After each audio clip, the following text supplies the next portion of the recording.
Vamos a hablar un poquito de este fenómeno. He dividido la presentación en cuatro partes. Primero, ¿qué es el fenómeno del niño? ¿Por qué se produce? ¿No? O cómo es que se produce, mejor dicho, porque nosotros no somos especialistas en medio ambiente. Bueno, los impactos económicos, que eso sí es nuestra especialidad en el análisis de riesgos, y también los impactos en la banca, que es un impacto, digamos que en un segundo nivel. Y finalmente con algunas conclusiones y recomendaciones que ustedes se puedan llevar. Bueno, entonces, ¿qué es lo que nosotros tenemos, primero que nada, para explicar, digamos, los que somos de Perú, de Ecuador, de Perú, de esas zonas, ¿no? Del Pacífico, Chile incluso, y tal vez Colombia, más o menos entendemos, ¿no? Lo hemos vivido mal que bien, y si tenemos nuestros añitos de experiencia, lo hemos vivido e incluso lo hemos sufrido. Pero en general, ¿qué cosa es este fenómeno? ¿En qué consiste este fenómeno? Bueno, este fenómeno consiste en que algunas corrientes se calientan, ¿no? Es decir, corrientes que están más o menos a la altura de Ecuador o al norte de Perú. Ecuador, el norte de Perú, más o menos la línea ecuatorial. A esa altura aproximadamente empiezan a calentarse unas corrientes. Aquí podemos ver, por ejemplo, he tomado este gráfico de el Servicio Nacional de Meteorología e Hidrología de Perú. Entonces, fíjense. Ustedes pueden ver, este es una foto actual, o sea, esta lámina la he sacado el día de hoy, ¿no? Aquí ustedes pueden ver que hay un color rojo, ¿no? Ese color rojo es el calentamiento de ciertas corrientes o de ciertas aguas del Pacífico, más o menos a la altura de la mitad de lo que es Sudamérica, más o menos. Entonces, es un calentamiento anormal, es decir, que se sale de los parámetros habituales. Existe lo que se llama el Niño 1-2, que son las corrientes que están más cerca de la costa. Existe lo que se llama el Niño 3, ¿no? Que digamos es esta partecita ya un poquito más alejada de la costa. Existe el Niño 3-4, ¿no? Una zona.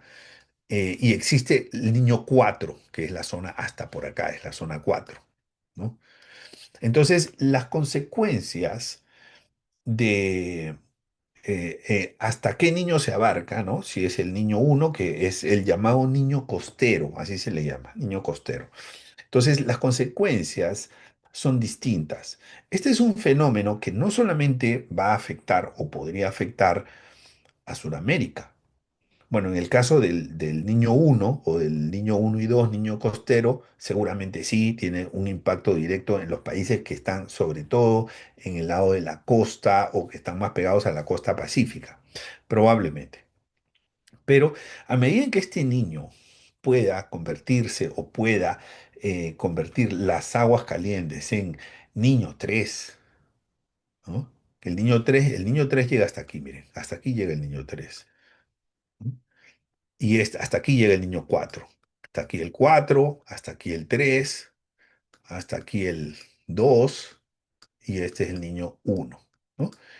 Entonces, en la medida en que el niño 1, 2, que ya está visible, puede convertirse en niño 3, niño 4, ya va complicando al mundo. ¿Por qué? Porque este cambio de temperatura, ¿qué cosa hace? Implica un cambio en la atmósfera, ¿no?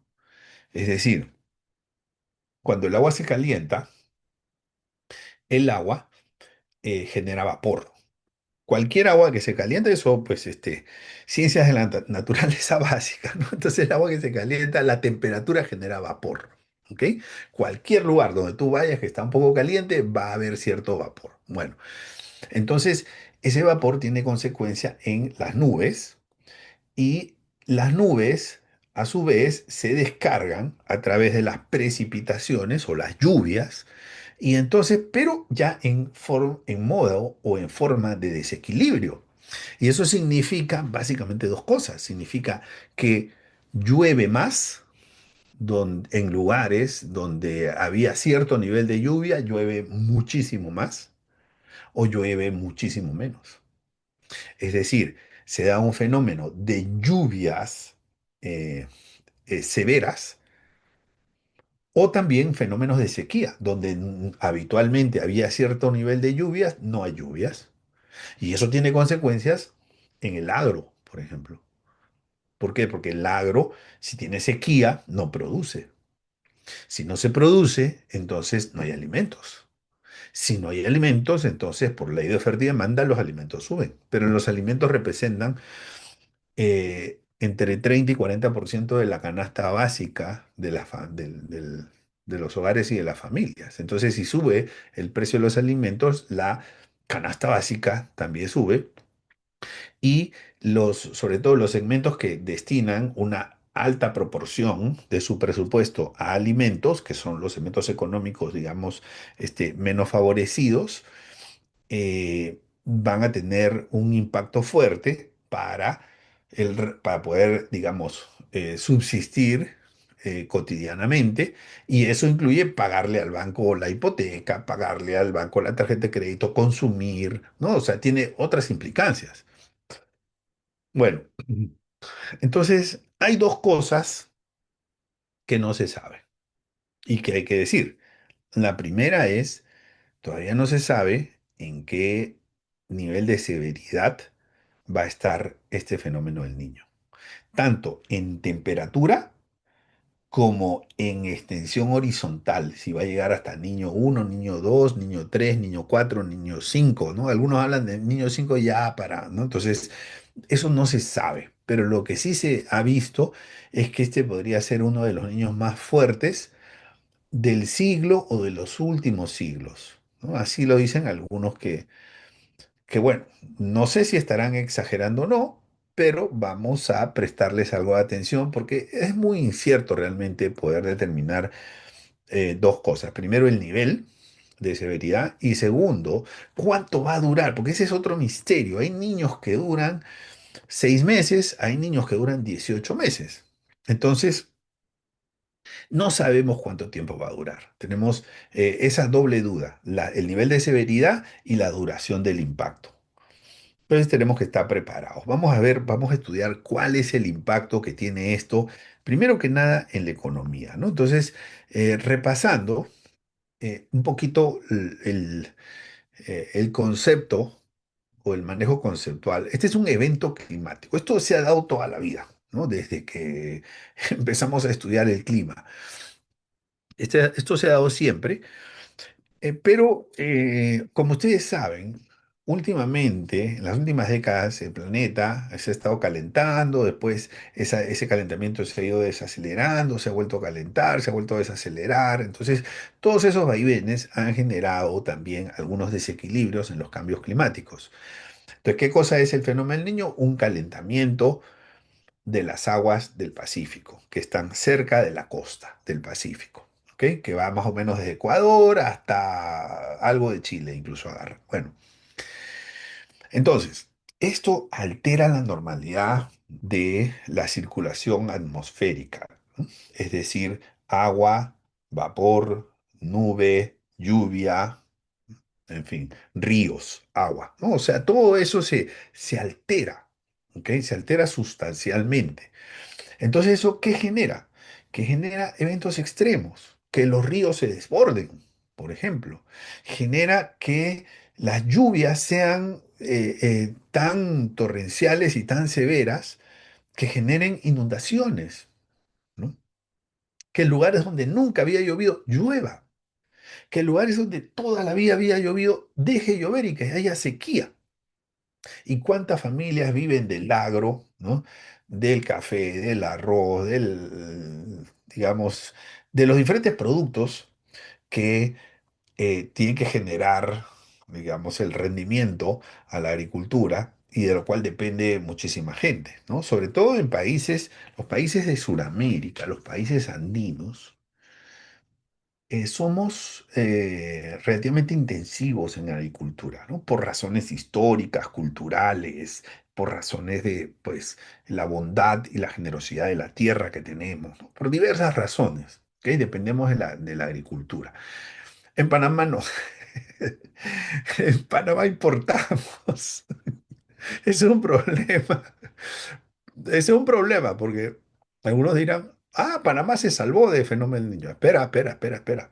Porque Panamá tiene que importar de algún lado, ¿no?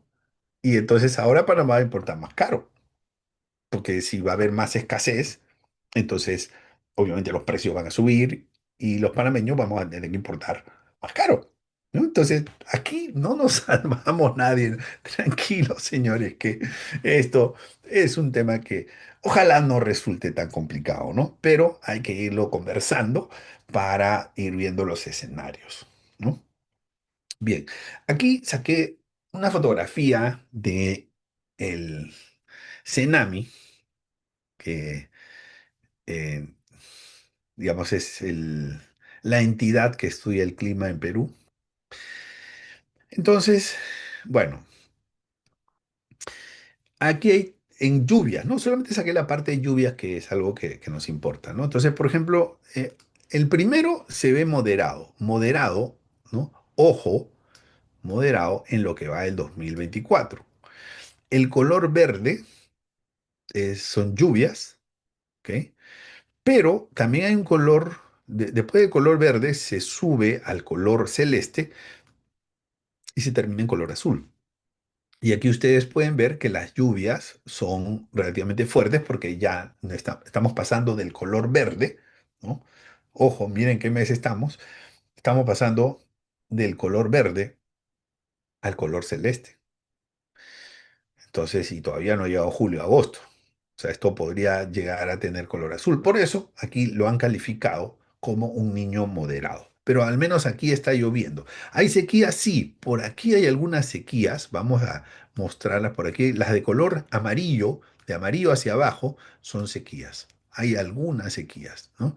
Entonces, si ustedes ven estas zonas, por ejemplo, Cusco, Puno, son zonas andinas donde normalmente llueve y ya estamos observando sequía. Esto es año 2024. Ahora, uno fuerte, un escenario fuerte fue el año del Niño 73, ¿m? Gobierno militar en aquella época en Perú. Entonces, fíjate, esta zona fue zona de sequía, no llovió. En Loreto, que es un departamento de Perú de selva, o sea, es el corazón de la selva, ¿no? No llovió. Ese es un fenómeno, ¿ok? Porque eso tiene una serie de consecuencias. Y hubo otros lugares donde llovió mucho. De hecho, aquí llovió menos en lo que es Lima, Lima provincia, ¿no? Lima del interior. Lo que es la costa, habitualmente la costa va a ser color blanco. O sea, eso lo van a encontrar, no, es lo normal en Perú, ¿no? Ya eso es por las características propias de, digamos, del clima peruano. Bueno. Y aquí hay un niño extraordinario. O sea, este es lo que vendría a ser un niño severo, que fue el niño justamente del año 98, que fue el año que les conté en que no hubo invierno en Perú. Entonces, fíjate, en la selva, esto es selva, ¿no? San Martín, Ucayali, ¿no? Madre de Dios, ¿no? Parte de la ceja de selva que le llaman, que es Cusco, incluso Puno. Miren, eso fue sequía. ¿No? Entonces, em, ¿qué significa eso? Eso significa que obviamente aquí se perdió todo el agro, toda la producción agrícola aquí se perdió, muy probablemente, ¿no? Y aquí no hubo muchas lluvias. ¿No? O hubo lluvias en lugares donde normalmente no hay tantas lluvias, ¿no? O sea, entonces la lluvia, cuando es torrencial, arruina las siembras, las plantaciones, ¿no? O sea, si tú te das cuenta, por ejemplo, aquí, mira, en el lado izquierdo, vemos que esta es una zona blanca, una zona donde no hay lluvia. Y en este año que fue extraordinario, eso fue verde, incluso fue azul, ¿no? O sea, en Piura. Piura es una zona donde normalmente no llueve, es casi como un desierto, y llovió. Eso significó que los ríos se desborden. Cuando los ríos se desbordan, se afectan viviendas, poblaciones que están cercanas a los ríos, que no esperan fenómeno El Niño, ni siquiera saben que existe fenómeno El Niño. Pero cuando estos desbordes empiezan a venir con fuerza, acumulan fuerza, agarran fuerza, llegan a la costa con una fuerza tal que se llevan de encuentro puentes, se llevan de encuentro carreteras, ¿no? Y esos son también parte de los impactos. Muy bien. Entonces, estos son algunos escenarios. Debajo puse lo que aparecía en la bibliografía. Los eventos suelen ocurrir de cada 2 a 7 años. Eso es, digamos, lo habitual. Se dice cada 5 años, pero no hay reglas definidas. Duran entre 9 a 18 meses, entre 9 a 18 meses, eh, y después se va. Ahora, y antes de seguir, ustedes me dirán, ¿y cuál es la diferencia entre el niño y la niña? Bueno, la gran diferencia es que el niño es la corriente caliente y la niña es la corriente fría. Y la niña también puede ser peligrosa porque la corriente fría también, cuando, digamos, se sale de las temperaturas habituales, puede generar desequilibrios. Pero históricamente es el niño el que ha generado mayores problemas climáticos, ¿no? En la niña también puede desequilibrar. O sea, cualquier cambio atmosférico puede hacer que llueva en un lugar donde normalmente no llueve, y eso es problema, porque a veces no hay, digamos, un buen desagüe pluvial, eh, que no llueva en lugares donde habitualmente llueve, y eso afecta lo que espera, digamos, la población, sobre todo si tiene cierta concentración en el agro. ¿Ok?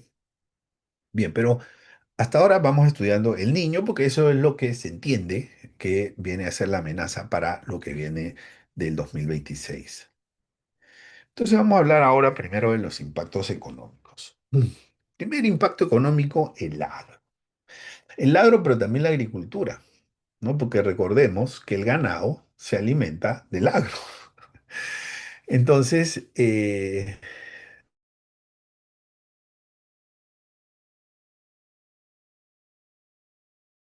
disponibilidad del agua también, ¿no? O sea, recordemos que o es sequía o es lluvia excesiva, ¿no? Los rendimientos agrícolas se reducen, o sea, de repente en algunos casos sí va a haber producción, pero no se va a dar al mismo nivel que se esperaba con una normalidad de disponibilidad de recurso hídrico, ¿no? El ganado también puede perder productividad, algunos podrían morir, ¿no? Entonces, menor producción, mayores precios. Básicamente esas dos cosas, menor producción por ley de oferta y demanda, mayores precios. Ese es un sector muy sensible, la agricultura y la ganadería. Ahora, y ustedes dirán, no, pero eso solamente es en Sudamérica. No, eso es en todo el mundo. Porque en el mundo estamos conectados. Nosotros le compramos a China, pero China también nos compra. Entonces, estamos todos conectados. Segundo, la energía. Recordemos que en la generación eléctrica hay una buena parte, sobre todo en los países donde habitualmente hay lluvias, ríos, selva, caídas de los Andes, ¿no? Eh, Normalmente, parte de la energía se produce de manera hidráulica. Entonces, ¿qué pasa? Menos agua es como el panadero que tiene menos harina. Se hará pues menos panes el panadero, ¿no? Entonces se reduce la generación hidroeléctrica, se usa más los combustibles fósiles o pues eh, combustibles fósiles son el carbón, el petróleo, ¿no? Estos, el gas, ¿no? Combustibles que eh, digamos, no, mm, normalmente, normalmente no se usan para la primera producción, sino que se usan para la producción de generación eléctrica cuando las hidroeléctricas ya no tienen mayor capacidad. Bueno, o no tienen el insumo, ¿no? Y todo eso lleva a que suban los costos energéticos. ¿Y eso qué significa? Significa que todos nosotros tenemos que pagar un recibo mucho más alto. Sí, sí, sí, yo me río porque ustedes están pensando más alto todavía. Sí, más alto todavía, ¿no? Por eso le digo, ojalá que esto no se dé, ojalá que no sea tan severo. Pero aquí tenemos un segundo impacto en la energía. Pero el tema con la energía es que la energía para las familias es un gasto, ¿ok? Pero para las empresas no solamente es un gasto, es un insumo importantísimo para el comercio, para la industria, para la que sea. Necesitamos eh, la energía. Una energía más cara tiene un efecto rebote, porque muchas veces son costos, tiene un efecto rebote en los precios finales. Y los precios finales, por ley de oferta y demanda, hace que se venda menos y que se venda más alto, ¿no? Tercero, también hay un efecto en la infraestructura y el transporte. ¿Por qué? Porque hay inundaciones, ¿no? Lo que se llaman los diluvios modernos, ¿no? O sea, no el diluvio del arca de Noé, que el mundo se inundaba, pero sí ciudades que terminan inmersas en inundaciones en donde viviendas se destruyen, familias pierden el contenido de sus viviendas, muchos damnificados, que no se quedan sin lugar para vivir, o sea, todo eso ocurre, ¿no? Igual con los deslizamientos, sobre todo en la zona, digamos, cercanas a los ríos, hay familias que no han medido el riesgo o que están acostumbrados a convivir con el riesgo, pero que esto les puede agarrar por sorpresa porque no tienen dónde irse, ¿no? La interrupción de carreteras también. La interrupción de carreteras es impresionante porque viene el río, pero ya viene con lodo y viene a una velocidad que se lleva todo lo que encuentra. O sea, hay muchos casos, se pueden revisar ahí googleando videos de estos desplazamientos. En Perú le llamamos los huaicos, que se llevan puentes. Y se los llevan como si fueran papelitos, realmente. Bueno, y también pueden dañar los puertos, ¿no? O sea, si se daña el puerto, se daña pues toda la cadena de suministro. Y aquí hay problemas de comunicación, problemas de comercio, problemas de abastecimiento, ¿no? Carreteras interrumpidas, gente sin poder ser atendida, incluso problemas humanitarios, ¿no? Porque necesitan ayuda médica o necesitan algún tipo de asistencia alimentaria y como las carreteras están interrumpidas, no se les puede dar esa asistencia con la debida facilidad. Cuarto sector, la pesca. La pesca, ¿por qué? Porque así como nosotros, ¿no? Estamos acostumbrados a una temperatura determinada, ¿no? Entonces los animales también.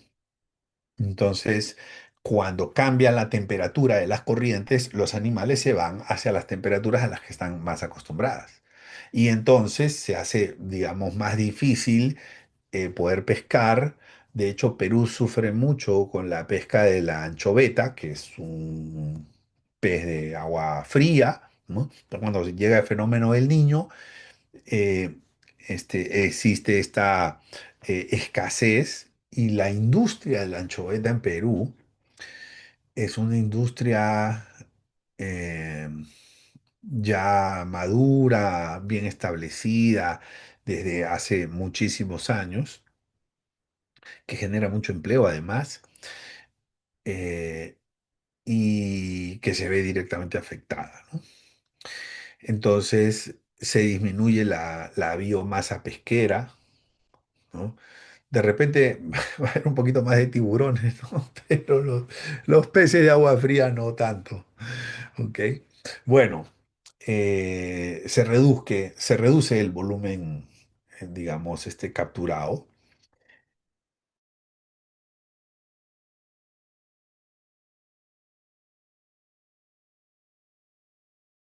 porque se hacen más escasos, ¿no? También eso tiene una consecuencia, como les decía, en el aceite de pescado, porque se hace más escaso y el aceite de pescado que se usa como insumo en algunos productos alimenticios hace que se eleven los precios o se busque sustitutos y que a su vez presione el alza a esos otros productos sustitutos, ¿no? Bien, entonces como consecuencia de todo esto, básicamente hay dos cosas. Eh, en estos cuatro sectores, estos son los cuatro sectores más afectados y yo se los pongo ahí porque probablemente ustedes necesiten hacer un mapeo.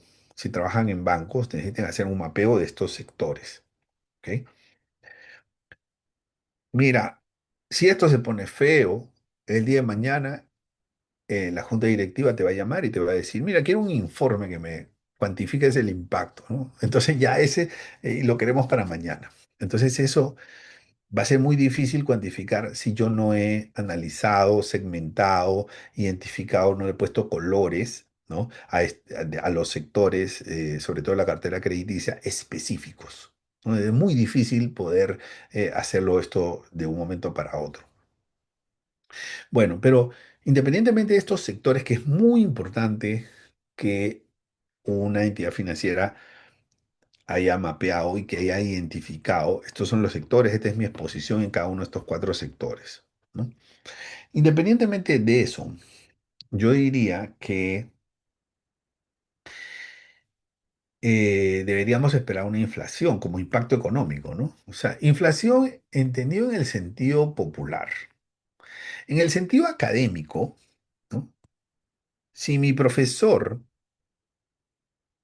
de economía, a mí me enseñó Julio Velarde, que es un destacado presidente de Banco Central. Bueno, si mi profesor me escuchara hablar, yo les aseguro que me jala las orejas, ¿no? ¿Cómo va a ser eso inflación? Me dice, o sea, me diría, porque lo que pasa es que en el sentido académico, inflación es cuando hay subida persistente de precios. Es decir, sube una vez y sube otra vez y sube otra vez y sube otra vez. Esa es inflación. Es un galope permanente, ¿no? Sube y sube y sube y sube, ta, ta, ta, ta. Eso es inflación. Eso en el sentido académico. Si hay una subida de precios de una sola vez, ¿no? Entonces mi profesor Julio Velarde me diría, eso no es inflación. No me vengas con tonterías, es decir, en su estilo, ¿no? Y tiene razón. Claro, profesor, usted siempre tendrá la razón.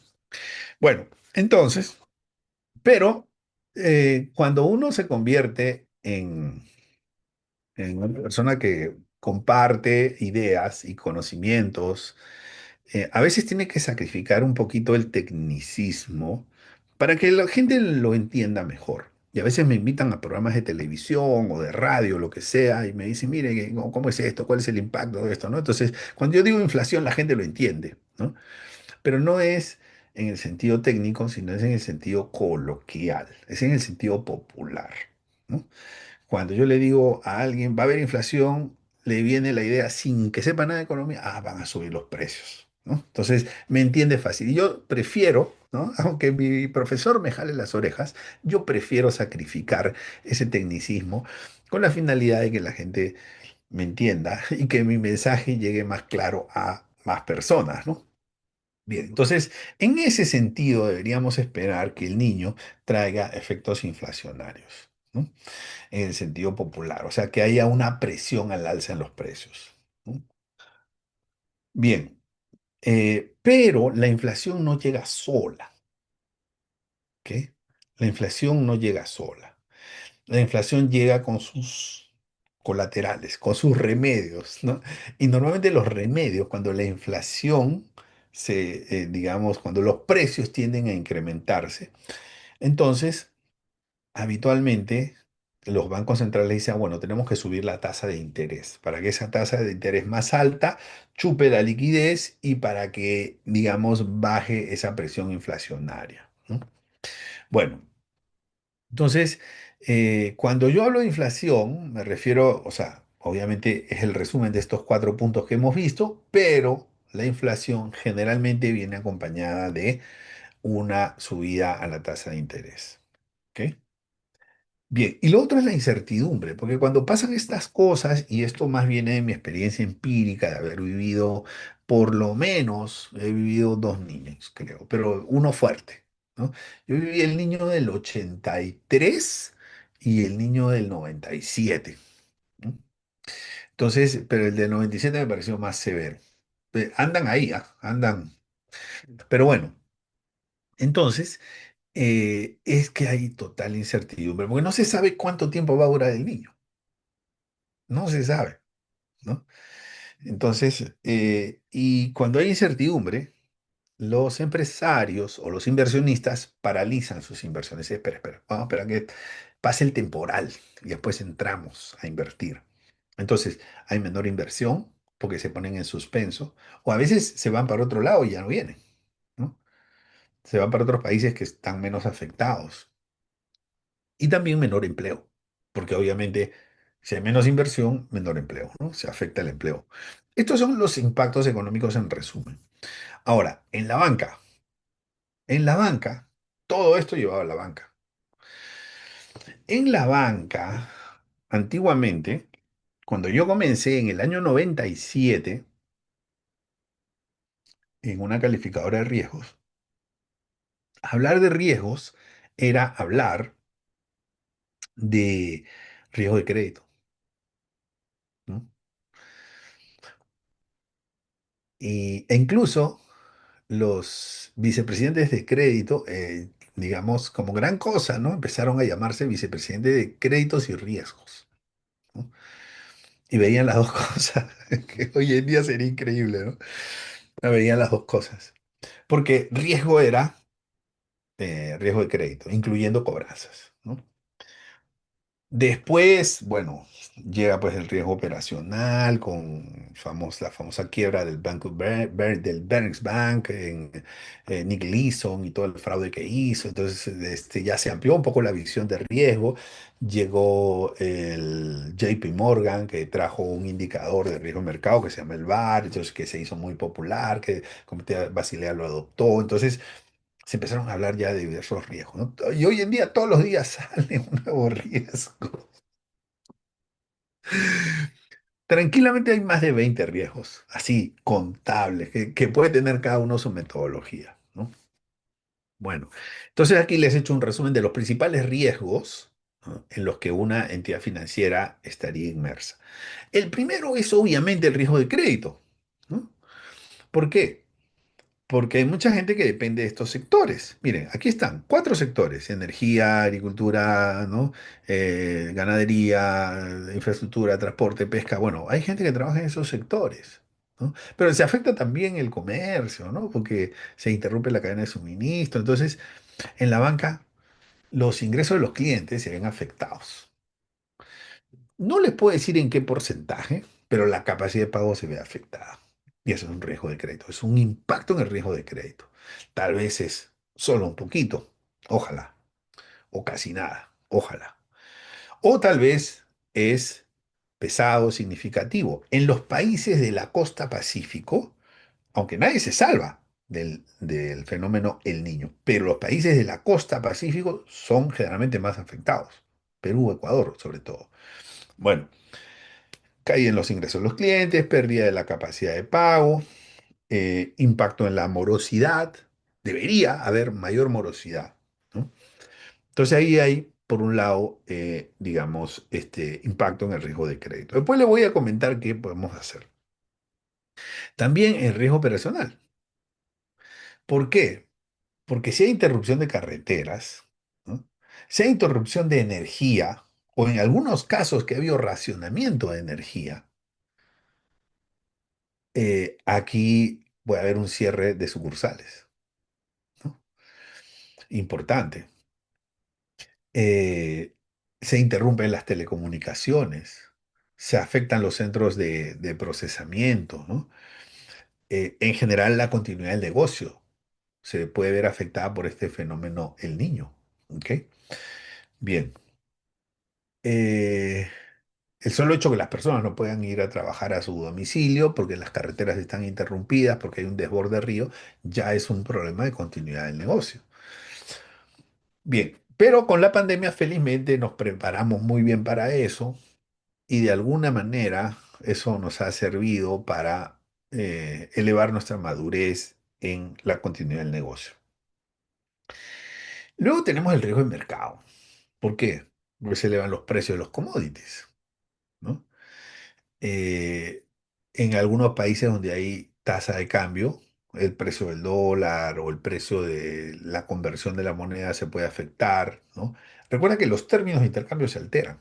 No solamente se altera el clima, se afecta el comercio y por lo tanto se afecta los términos de intercambio, ¿no? Lo que se cotizaba a uno ya hoy en día ya no se cotiza a uno, se cotiza a 1,2, lo que se compraba por 100 si se compraban 100 toneladas, ya no se van a comprar 100 toneladas, tal vez solo se compran 80, tal vez 200, ¿no? Y las tasas de interés, que también es un elemento potencial. Cuando sube la tasa de interés, automáticamente mi portafolio de bonos se desvaloriza, automáticamente, ¿no? Por lo menos en una pérdida no realizada, ¿ok? Porque el valor de mercado cae. Cuatro, los riesgos de reputación. Esto es bien interesante. ¿Por qué? Porque aquí les hablo un poquito desde mi experiencia, ¿no? Si hubo una, digamos, empresa irresponsable que contribuyó con un desastre, después lo primero que hacen es preguntar quién financió. Por ejemplo, un puente que se cayó, ¿no? Se cayó un puente porque el río lo desbordó, lo que sea, ¿no? ¿Quién construyó eso? La constructora fulana de tal. ¿Y quién le financió la obra? ¿Quién le hizo el factoring? El banco X. Ah, ese banco X es el culpable, ¿no? Tienen que ir al infierno todos esos ejecutivos del banco X, ¿no? Y hay mucha, digamos, resonancia. Es un efecto de riesgo de reputación. Es una percepción correcta o incorrecta, eso no importa. Lo que importa es el resultado de la percepción, ¿no? Entonces, y sobre todo con los medios amarillistas que tenemos y ahora con la poca profesionalización de los llamados influencers, que cualquiera es un youtuber que tiene 1 millón de seguidores y dice cualquier cosa y que no ha pasado pues por cursos de ética periodística y esas cosas. Entonces, digamos, estos son mayores. Ese es un caso, ¿no? Financiamiento a una empresa que contribuyó o que tuvo, digamos, un desempeño de decepción. ¿Ok? Bueno, también, digamos, a empresas que no han sido solidarias, por ejemplo, ¿no? Con los damnificados. Y la parte más difícil es y que en pandemia pasó algo de eso, ¿no? Que se critica la poca solidaridad de las entidades bancarias, la poca solidaridad. Yo no estoy diciendo que eso sea realidad, estoy diciendo que eso puede ser una percepción. ¿Por qué? Porque a una persona que perdió todo, de repente el banco le sigue cobrando, ¿no? Porque el banco pues tiene, digamos, tantos clientes, cientos de miles de clientes y a todos le tiene que le enviar un mensaje de WhatsApp o de SMS o de email cobrándoles, ¿no? Su atraso o al menos preguntándoles y eso se tergiversa y puede generar un impacto, digamos, negativo a la reputación y a la confianza en el banco. ¿No? ¿Cómo puede ser posible que un banco, o sea, esto lo podría decir un influencer, ¿no? O algún medio de comunicación, ¿cómo puede ser posible que un banco le esté cobrando a una persona que ha perdido todo, ¿no? Por la deuda que le tiene, ¿no? O sea, que falta de compasión, ¿no? Entonces, esos riesgos existen. Afortunadamente, también con la pandemia hemos aprendido mucho, las entidades bancarias han aprendido mucho y esperemos que no vuelva a ocurrir. Cinco. El riesgo de liquidez, claro, porque aquí viene una lluvia de refinanciamientos o de reestructuraciones, ¿no? Entonces, y una reestructuración implica que los flujos no van a llegar con normalidad. O sea, digamos, en lugar de llegar, se van a reprogramar. Por lo tanto, hay una afectación al flujo de caja, ¿no? Y además, en épocas de crisis, la gente usa más, digamos, sus líneas de crédito, sus líneas disponibles, trata de refinanciar, y eso puede tener un impacto en el gap de liquidez de la entidad financiera, ¿no? Las recuperaciones son más lentas. En algunos casos, entidades están o empresas, clientes de bancos están muy complicadas y tienen que hacer una dación de bienes, dar algo en parte pago, a veces el banco mismo tiene que ejecutar, entonces, y en lugar de tener cobros normales, lo que tiene son activos adjudicados. Entonces también hay un riesgo de liquidez y probablemente hay algunos más, ¿no? Hay algunos más. Recordemos que hay un famoso refrán que dice, en río revuelto ganancia de pescadores, ¿no? Entonces, muchas veces cuando ocurren este tipo de cosas, y ya lo vimos en la pandemia también, los defraudadores, los farsantes, los ciberdelincuentes aprovechan toda esta situación para, digamos, llevar algunos mensajes que en el fondo representan algunos riesgos que pueden complicar a la entidad financiera, ¿no? En la relación con sus clientes. Bien. Y pues terminamos con algunas conclusiones y recomendaciones. O sea, primera conclusión, este año va a haber niño. Ya, está claro. Segunda conclusión, no se sabe cuál va a ser el nivel de severidad que va a tener este niño. Se estima que podría llegar a ser muy alto. Y en tercer lugar, no se sabe tampoco cuánto va a durar el niño. Puede que dure 6 meses, 12 meses, 9 meses, 15 meses, 18 meses, no se sabe. ¿Ok? Bueno. Eh, Hay varios tipos de niño, o sea, dependiendo de el ancho, digamos, del- de la corriente, puede ser niño uno, niño 2, niño 3, niño 4, y dependiendo de esa dimensión horizontal, puede terminar afectando no solamente a la región de América, sino a todo el mundo. Porque lo que pasa en un lado termina pasando en otro lado también. Lo que impacta por aquí, impacta también por allá. Bueno. Entonces, frente a esto, ¿qué es lo que podemos hacer? Bueno, primero que nada, estar preparados, ¿no? Tenerlo en el radar, tenerlo en el mapa. Eh, Sobre todo, voy a enfocar mis recomendaciones a los que trabajan en la banca, ¿no? Primero, identifiquen y segmenten su cartera crediticia, ¿no? Ya les dije los sectores vulnerables, agricultura, ganadería, pesca, logística, transporte, energía. Esos son los sectores vulnerables. Entonces póngale una calificación a esa cartera, sectores vulnerables, habrán otros semi-vulnerables, ¿no? Y tienen ahí una puntuación 3-2-1 que podrían hacer ustedes para su cartera. Y eso hay que monitorearlo. Ese número, ¿no? En cuanto a la exposición sectorial, hay que monitorearlo. Ese número se pondera por lo que debería ser la pérdida esperada, o si no tienes la pérdida esperada, por lo menos la exposición crediticia, ¿no? O lo que tú consideres que se te hace más fácil monitorear y lo más conveniente para, según los criterios, digamos, de tu comité, ¿no? Entonces, identificar y segmentar. Segundo, monitoreo de KRIs, ¿no? Indicadores de riesgo clave específicos, ¿no? Porcentaje de la cartera agrícola que está expuesta a sequía, ¿no? Porcentaje de la cartera que está ubicada en zonas de estrés hídrico que podrían ver afectadas, variación de mora en sectores sensibles al clima, pérdidas operacionales por eventos climáticos, concentración sectorial en actividades vulnerables, que era lo que les decía, de estos cuatro sectores que realmente cuando tú desdoblas agricultura y ganadería ya no son cuatro, son cinco. Infraestructura y transporte ya no es uno, son dos, entonces podría llegar a ser cinco o seis sectores, ¿vale? Entonces hay, digamos, KRIs específicos. Y lo otro hay que elaborar análisis de escenarios y pruebas de estrés. Es decir, qué pasa si, ¿no? En las pruebas de estrés, como yo estoy en capacidad de responder a los impactos. ¿Cuáles son los principales impactos? La continuidad del negocio, por ejemplo, ¿no? Las pérdidas de las telecomunicaciones, por ejemplo, la necesidad de hacer reestructuraciones también con determinados sectores, ¿no?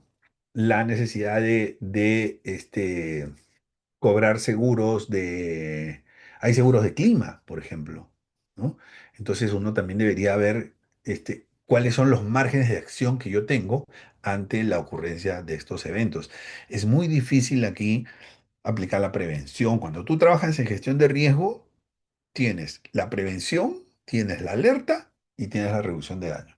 Prevención, difícil de trabajar. No podemos reducir la probabilidad de que exista el niño. La alerta sí, monitoreo permanente, ¿no? Y la reducción de daño. Y para eso están los seguros agrícolas o los seguros, digamos, de clima. Y sobre todo, este, la identificación de la cartera vulnerable y estar listos para tener una acción de respuesta a la continuidad del negocio, a la necesidad de reestructuración crediticia y al manejo sobre todo de las relaciones con la comunidad, porque la comunidad lo va a criticar todo. Muy bien, amigos y amigas, muchísimas gracias.